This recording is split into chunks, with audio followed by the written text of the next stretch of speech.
historia del Instituto Nacional de Cancerología es tal vez de las pocas cosas que deja una guerra, cosas buenas que deja una guerra, porque en el año 32-33 hubo un pequeño conflicto con el Perú y entonces Colombia declaró la guerra contra el Perú y todo el mundo salió a las calles a entregar las alhajas y las joyas para comprar mosquetes para ir a expulsar a los peruanos de Leticia. Los recursos que las familias colombianas habían destinado para la guerra contra el Perú finalmente no se utilizan porque la guerra se resuelve de manera pacífica. Y con esa plata se fundó lo que hoy en día se conoce con el nombre del Instituto Nacional de Cancerología. En esa época se llamaba el Instituto Nacional de Radium. Y Colombia fue tal vez, si no el primero, sí de los primeros países que trajo la tecnología del radium, que había sido descubierto por el esposo Pierre y Madame Marie Curie, y trajeron a Colombia el radium y desarrollaron el Instituto Nacional de Radium.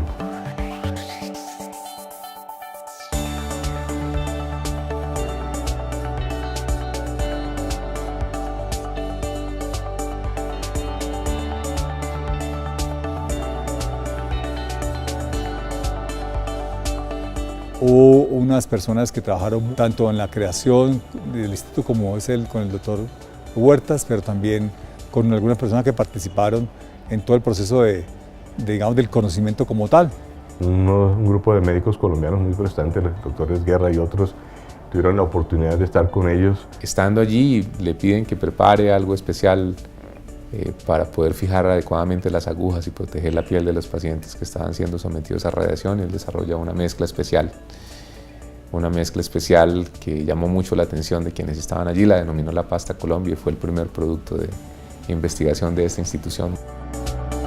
El primer director fue el doctor Huertas. El doctor Huertas estabilizó el instituto, posteriormente vino el profesor Pantoja. Se llamaba Instituto Nacional de Radium. Pero resulta que la tecnología cambia, el radium ya no era aplicable, entonces él quiso cambiar y cambió el nombre de Instituto Nacional de Radium por Instituto Nacional de Cancerología, porque era necesario darle entonces espacio a la cirugía oncológica.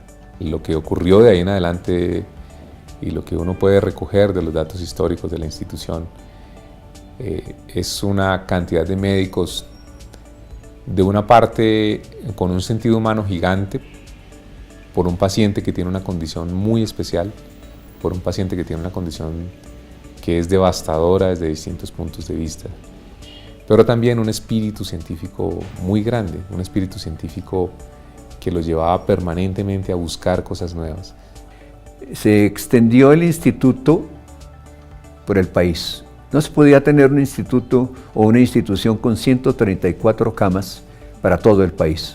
Así como ese momento inicial de la institución fue la atención de los pacientes y el principal aporte del país de la institución fue la atención de los pacientes, hubo otros momentos, quizás unos 30, 40 años después, que fueron muy importantes, porque el cáncer vino creciendo de una manera significativa y no era posible que esta institución siguiera o pudiera cubrir la atención de los pacientes de todo el territorio nacional. De manera que empiezan a surgir los planes nacionales de cáncer, hacia la década de los 60, los 70. Y se crearon inicialmente 6 unidades zonales de cáncer en la primera fase, en la segunda 7, para un total de 13. Entonces tuvimos unidades zonales de cáncer en Popayán, unidades zonales de cáncer en Pereira, donde ya existía un equipo, en la costa atlántica, Cartagena, Barranquilla, Bucaramanga, Ibagué. Y eso hace que el cáncer, la atención del cáncer empiece a descentralizarse en Colombia. Hubo necesidad de crear más plazas para entrenar radioterapeutas. Se presentó obviamente la necesidad de crear las unidades zonales de cáncer al lado de cada universidad con facultad de medicina en el país. Comenzó a crearse la especialidad ya formal de cirugía oncológica. Pero a la par de que el instituto se mueve mucho en lo que es la atención de pacientes, empieza a trabajar en el tema de prevención.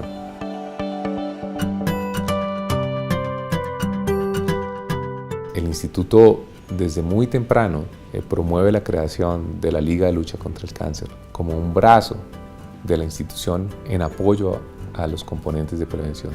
El hecho más relevante es la lucha antitabaco, que se consolida luego con la Ley 1335, donde el país siente una posición clara de que cómo se lucha contra el tabaco. En ese ejercicio encontramos que en el mundo de hoy y con el conocimiento actual hay cosas supremamente complejas, como entender, por ejemplo, que el tabaco es el principal factor de riesgo para desarrollar cáncer, pero que el control del tabaco, de acuerdo con toda la evidencia disponible, no depende del sector salud, sino que depende de instancias políticas que están por fuera del sector salud. En el año 1993, un 23 de diciembre, se aprobó la Ley 100 y eso pues obviamente fue un cambio importante, con cosas buenas y cosas regulares y malas, como toda ley que cambia un modelo. Yo creo que después de 20 y tantos años que estamos con la Ley 100, todavía no está implementada como se soñó, con muchas dificultades, pero en esa época pues nos tocó a los que estábamos en las entidades públicas asumir el reto de que teníamos que competir con las entidades privadas.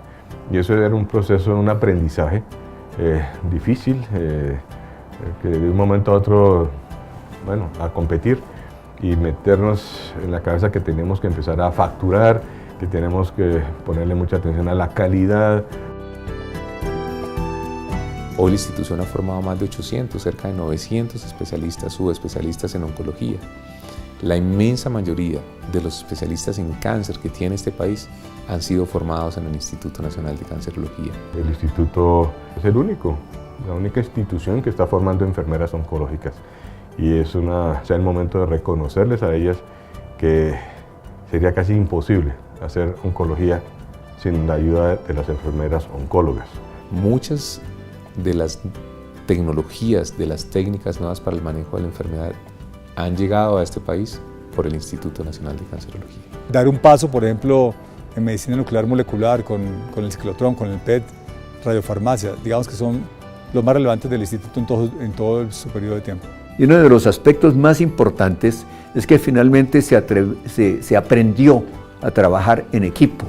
Creo que estos 80 años hemos estado luchando porque las personas que se afectan por la enfermedad y las que no han sido afectadas entiendan que hay esperanza, entiendan que hay opciones de seguir adelante. Yo creo que toda institución de salud que no tenga compasión, pues está muerta. Y yo creo que el instituto debe siempre mantener ese sentido de compasión, que no es lástima. Compasión es sentir con la pasión, que es el alma, lo que una persona está sintiendo. Y yo creo que todo acto médico es un acto de amor y acto médico que no sea amoroso, pues no es un acto médico.